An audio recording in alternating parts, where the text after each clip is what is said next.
Where does this end? Where does this end, guys? Here's my take. And as always, this is just me being real with you. We have a cultural problem in the wrestling fandom right now, and it's not all fans. Don't get it twisted. Most of the people who show up to these events, who interact with these wrestlers and meet and greets, who follow them online, they're good people who love this industry. But there is a growing group of people who have decided that because they buy a ticket, because they watch the shows, they own a piece of these performers, and they don't. Stephanie McCare said it, CM Punk said it, Dakota Kai said it, and Liv Morgan's situation proved it in the most extreme possible way. These people are not characters. They're not action figures. They're people too. And they have the right to say no. Obafemi can't stand outside his hotel room without being sworn. Dominic Mysterio can't decline a photo without someone telling him, "We made you." In what world is that acceptable? The IWC, us, we have to hold each other accountable. Because the next time one of these stories comes out, I don't want the conversation to be, "Wow, that's crazy." I want it to be, the community shut that down. To the T-Drop, guys, where the bro is strong and there's lots to talk about. So, all right, guys, we need to talk. We're not going to be doing some random clips here. It's part of the same freaking conversation we've had on this channel more than once now about these videos of fans. And what do I mean by that? Well, in our channel, we tried to do our best to talk about these weird fans and to pretty much leave the same statement as always at the end of each video. Leave the wrestlers alone. And every time, I think maybe a really bad scenario happened and we made our point, and a lot of people, as well as me in the fandom, has made their point. Somebody finds a new floor to crawl under, I would say at this point. But this last one, something different happened.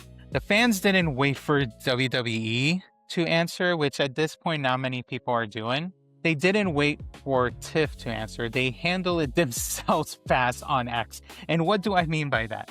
So today's drop is about the moment the fan base finally held the line for their favorite wrestlers. So let's strap in on this.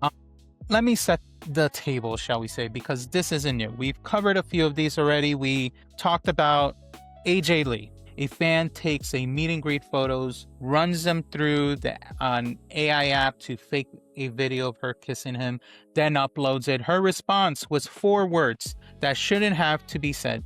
"This is harassment. Please delete."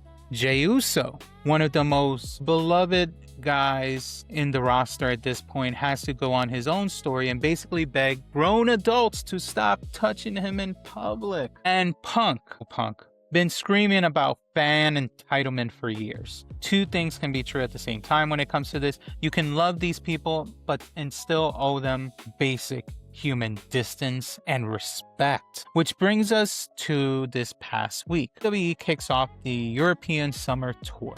Starting on May 28th, they're starting to go to Liverpool. And at Liverpool themselves, Tiffany Stratton is doing a meet and greet. Lines out the door. People waited hours just to shake her hand. That's the good side of this business, right? And then this one guy, takes his photo with her, posts it, and attached a disgusting, very explicit caption. And I'm not going to read it. You guys can pause the video and read it yourselves. I zoomed it up enough for you.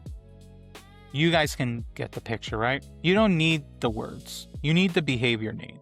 A man used a professional meet and greet to publicly humiliate a woman who was just doing her job as a wrestler dealing with the fans or working with the fans. And here's where it gets really messed up or something interesting. He didn't get away with it for a day.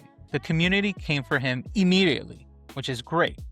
A fan account named him out, called it exactly what it was. And they say, "Don't let some disgusting pervert treat women this way." Spread it so it reaches Tiff and WWE, so this man is never allowed to meet a wrestler again. And another fan amplify it within hours. So this one over here is from JK Stratton, Second City, saying, "To all my followers, even if you don't like Tiffany, don't let some disgusting pervert treat women this way." And the person that did it is called Richard Joan 33. He's a creep.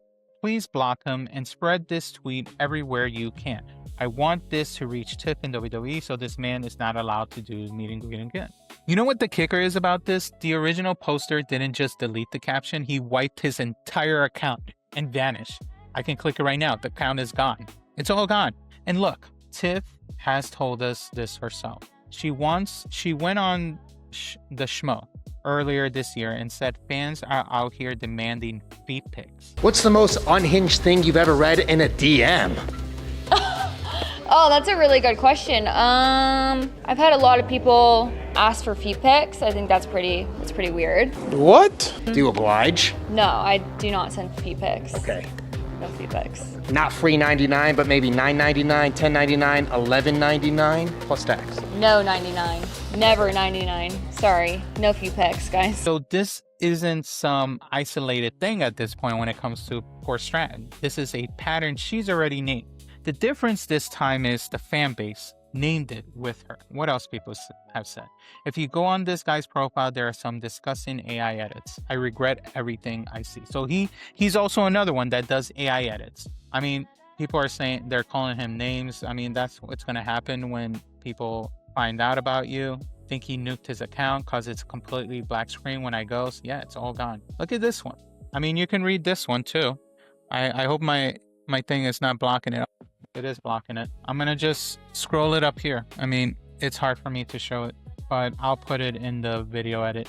It's crazy what he wrote. Now, guys, the community called this out fast, and it's a standard, and I hope you all agree, and if you do, just let us know in the comments. Let us know, yes, we agree to protect wrestlers from these weirdos. And real quick, if you've been around for the first two of these, or even more before that, you know where I land on it, all this. If this is your first one, do me a favor and hit the subscribe because we don't let this stuff slide here, okay? I would love for you to check out the other videos and let me know your thought about all the other incidents. I have a few. There's a whole playlist about it too, and I will put it in the description. Let's get back to this. Let me ask you something. Why does it matter that fans shut this down instead of WWE? And I will tell you why.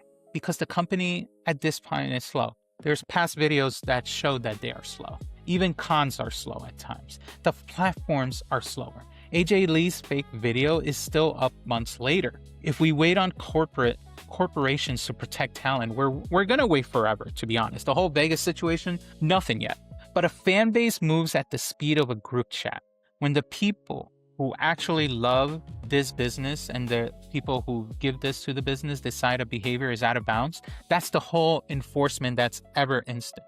This guy lost his whole account in a day, not because of a lawyer, because of the fandom, the IWC. This is one time the IWC that you can show that, hey, IWC isn't all bad. This is a moment that they shine. And that's the line. And for once, the fans held it. But let's be honest, because two things can be true. We held the line this time. Unfortunately, we don't always. It's not just creepy captions. It's the airport mobs. Randy Orton can't walk through a terminal without fans messing with him, right? He's getting swarmed by fans. Where's that video? There's fans getting swarming him in. There's the whole thing with Bianca Belair, which we talked about in another video, worried about fake photos of her baby. It's the feet pic DMs Tiffany Stratton already called out. The tools keep getting worse and the chill keeps getting thinner because people are gonna break eventually. So here's what I land on this. Being a fan doesn't buy you a piece of someone. It buys you a ticket and a memory if they're feeling generous. That's the transaction. That's it. The standard the Stratton situation just set, fast, loud, no oxygen for the creep, that needs to be the default. And I don't mean no oxygen, I mean like don't do something serious. I mean, don't let his post breathe. As soon as you see a bad video, shut it down quick. Don't let it breathe because if you let it breathe, the thing is this people will learn bad ideas. All right? It's not the exception. So that's honestly the drop for this video. A creep tried the community and the fandom ended it in one day. And that should tell you everything about the kind of power we actually have when we use it right. That the IWC can do to defend wrestlers, talk about wrongdoings that businesses are doing to wrestlers or to the fandom. Defend the talent, don't amplify the trash. hold the line every single time, not just when it trends. So anyway, as always, drop your thoughts in the comment. Was the fan base right to handle this themselves, or eventually should WWE be the one stepping in? I would like to hear your thoughts. As always, if the tea hit right, hit the like and subscribe, and I will see you on the next video.